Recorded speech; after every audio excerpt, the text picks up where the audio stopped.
സത്യം പറഞ്ഞു കഴിഞ്ഞാൽ കാസർഗോഡ് ഒരു 11 പേര് ചേർന്ന ഒരു സംഘടനയാണ്. കേവലം ഒരു 11 പേര് ഇന്ന് കേരളത്തിലെ ഒട്ടുമിക്ക പ്രമുഖ ഇൻഫ്ലുവൻസർമാർ ചേർന്ന് നിൽക്കുന്ന ഒരു വലിയ സംഘടനയായി ഇത് മാറിയിരിക്കുന്നു എന്നുള്ളതാണ്. അതിൽ എനിക്ക് ആത്മാഭിമാനത്തോടെ പറയാൻ പറ്റുന്നത് കിക്കിലെ ഓരോ അംഗങ്ങൾ കിക്കിന്റെ ഓരോ പരിപാടികളെയും സപ്പോർട്ട് ചെയ്യുന്ന രീതിയെ കുറിച്ചിട്ടാണ്. എല്ലാവരും എല്ലാ പരിപാടിക്കും വന്നിട്ട് കൃത്യമായ രീതിയിൽ കിക്കിന്റെ ഒരു പവർ കാണിക്കാൻ അവർ തയ്യാറാകുന്നു എന്നുള്ളതാണ്. എന്തുകൊണ്ടാണ് ഇങ്ങനെ ഒരു സംഘടന തുടങ്ങിയത് എന്ന് ചോദിച്ചു കഴിഞ്ഞാൽ ഇൻഫ്ലുവൻസർമാർ എന്ന് പറയുമ്പോൾ തന്നെ ആളുകൾക്ക് പേടിയാണ്. കാരണം ഇൻഫ്ലുവൻസർമാർ എന്ന് പറയുമ്പോൾ പലർക്കും പേടിയാണ്. സിനിമക്കാർക്ക് പേടിയാണ്, മറ്റു പലർക്കും പേടിയാണ്. പക്ഷേ കിക്ക് എന്ന് പറയുന്ന സംഘടനയിലെ ഇൻഫ്ലുവൻസർമാരെ കുറിച്ചിട്ട് കേൾക്കുമ്പോൾ കാണുമ്പോൾ ചേർത്ത് നിർത്തുകയാണ്.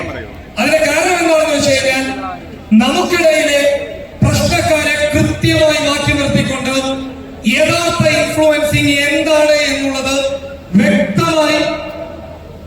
വ്യക്തമായി കാണിച്ചു കൊടുക്കാൻ കിക്കിന് സാധിച്ചു എന്നുള്ളതാണ്. അതിനൊരു ഉദാഹരണമാണ് ഇവിടെ കൂടി നിൽക്കുന്ന 150-ൽ കൂടുതൽ വരുന്ന ഇൻഫ്ലുവൻസർമാർ. നമ്മുടെ ഇന്നത്തെ ക്ഷണം ഇവിടെ സ്വീകരിച്ചിട്ട് ഇവിടെ ഒരുപാട് പ്രമുഖരെത്തിയിട്ടുണ്ട്. ഒരുപാട് പ്രമുഖർ ഇന്ന് വളരെ പ്രധാനപ്പെട്ട 3 പ്രൊജക്ടുകളുടെ ഉദ്ഘാടന പ്രക്രിയകളാണ് നടക്കാൻ പോകുന്നത്. അതിൽ ഏറ്റവും പ്രധാനപ്പെട്ട ഒരു കാര്യം, കേരളത്തിലെ ഇൻഫ്ലുവൻസർമാരുടെ ആദ്യ സിനിമ കിക്കിലൂടെ റാഫേൽ ഫിലിം കമ്പനിയിലൂടെ നമ്മൾ പുറത്തിറക്കാൻ വേണ്ടിയിട്ട് പോവുകയാണ്.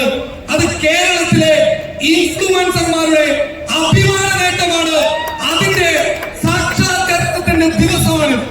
അതിന് മനസ്സറിഞ്ഞിട്ട് ഞാൻ സന്തോഷം രേഖപ്പെടുത്തുകയാണ്. കാരണം നമ്മുടെ സ്വന്തം റാഫേലേട്ടൻ, ജീവോ ചേട്ടൻ, ഈ 2 പേരോട് കൃത്യമായിട്ട് നമ്മുടെ ആശയങ്ങൾ പറഞ്ഞപ്പോൾ നിങ്ങൾ ഞങ്ങളുടെ കൂടെ നിൽക്കൂ, ഞങ്ങൾ നിങ്ങളുടെ കൂടെയുണ്ട് എന്ന് പറഞ്ഞ് ഈ നിമിഷം വരെ കൈ പിടിക്കുന്നത് മുറുക്കെയല്ലാതെ ഒരു പിടി പോലും വിടാതെ നമ്മുടെ കൂടെ നിന്നിട്ടുള്ള നമ്മുടെ സ്വന്തം റാഫേലേട്ടനും നമ്മുടെ സ്വന്തം ജീവോലേട്ടനും 1000 കിക്കിന്റെ പേരിൽ അഭിനന്ദനങ്ങൾ കൊടുക്കുകയാണ്. കിക്കിന്റെ ഒരു കയ്യടി ആ 2 പേർക്ക് ആദ്യം പോകട്ടെ.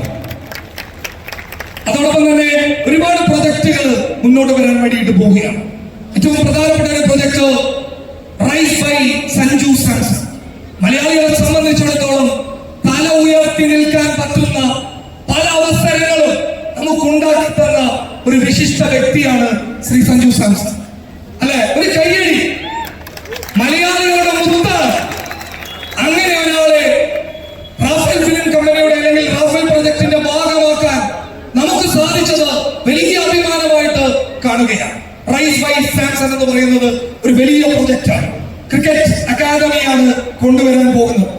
ഇന്ത്യയിലെ തന്നെ എല്ലാ മേഖലയിൽ നിന്നുള്ള പ്രമുഖരെ പങ്കെടുപ്പിച്ചുകൊണ്ടുള്ള നമ്മുടെ നാട്ടിലെ കുട്ടികളെ കായികമായി വളർത്തിയെടുക്കാനുള്ള റൈസ് ബൈ സഞ്ജു സാംസൺ എന്ന് പറയുന്ന പ്രൊജക്ട് ഇവിടെ വെച്ച് ഇന്ന് തുടങ്ങാൻ വേണ്ടിയിട്ട് പോവുകയാണ്. അതോടൊപ്പം CG പാർക്കിനെ കുറിച്ചിട്ട് റാഫേലേട്ടൻ പറഞ്ഞു. അത് വിശദമായിട്ട് പറയേണ്ട ഒരു പ്രൊജക്റ്റാണ്. കാരണം ഇനി നമുക്ക് VFXന് വേണ്ടിയിട്ട് അല്ലെങ്കിൽ വ്യക്തമായ ഒരു സൗണ്ട് ഡബിങ്ങിന് വേണ്ടിയിട്ട്, എഡിറ്റിംഗിന് വേണ്ടിയിട്ട്, സിനിമയുടെ സാങ്കേതിക ആവശ്യങ്ങൾക്ക് വേണ്ടിയിട്ട് സൗത്ത് ഇന്ത്യൻ മേഖലയിലേക്ക് ഇനി പോകേണ്ടി വരില്ല. ചാലക്കുടിയിലെ CG പാർക്കിലേക്ക് വന്നാൽ മതിയെന്ന് ആത്മാഭിമാനത്തോടെ നമുക്ക് പറയാൻ വേണ്ടി പറ്റും. അത് കേരളത്തിൽ തന്നെ ഏറ്റവും മികച്ച പ്രൊജക്ടുകളിൽ ഒന്നാണ്. അതോടൊപ്പം തന്നെ ഒരുപാട് കാര്യങ്ങൾ നമുക്ക് മുന്നോട്ട് പറയാം.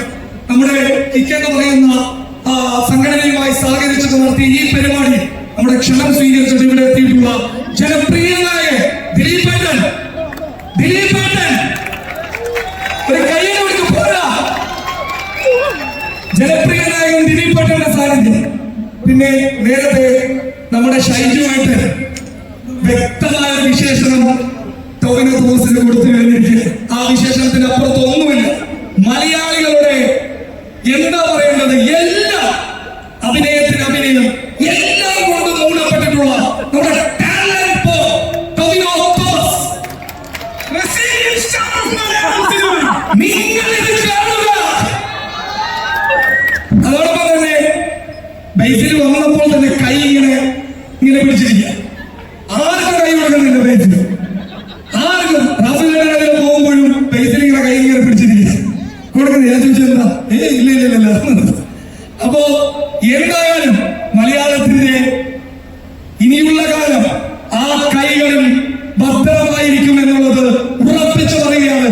ബൈസിൽ, നമ്മുടെ സ്വന്തം ബൈസിൽ മനസ്സിലെ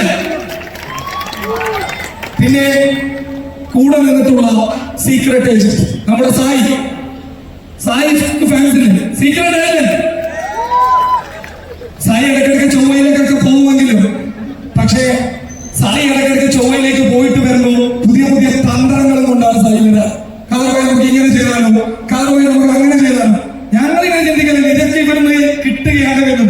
ഇപ്പോഴാണ് മനസ്സിലായത് ചൊവ്വയിൽ നിന്ന് കൃത്യമായി ശേഖരിച്ച് നാട്ടിലേക്ക് വന്നിട്ട് നമുക്ക് തരുന്ന എല്ലാത്തിനും കട്ടൊക്കെ കൂടെ നിൽക്കുന്ന എന്റെ പ്രിയപ്പെട്ട സഹോദരൻ സായി കൃഷ്ണൻ. അതോടൊപ്പം തന്നെ പ്രായം കൊണ്ടും എല്ലാം കൊണ്ടും മുതിർന്നതാണെങ്കിലും ഇഷ്ടപ്പെടില്ല എന്നറിയാം. എങ്കിലും നമ്മുടെയൊക്കെ ഉപ്പയുടെ വേണ്ട ജ്യേഷ്ഠന്റെ പോലെയുള്ള നമ്മുടെ സ്വന്തം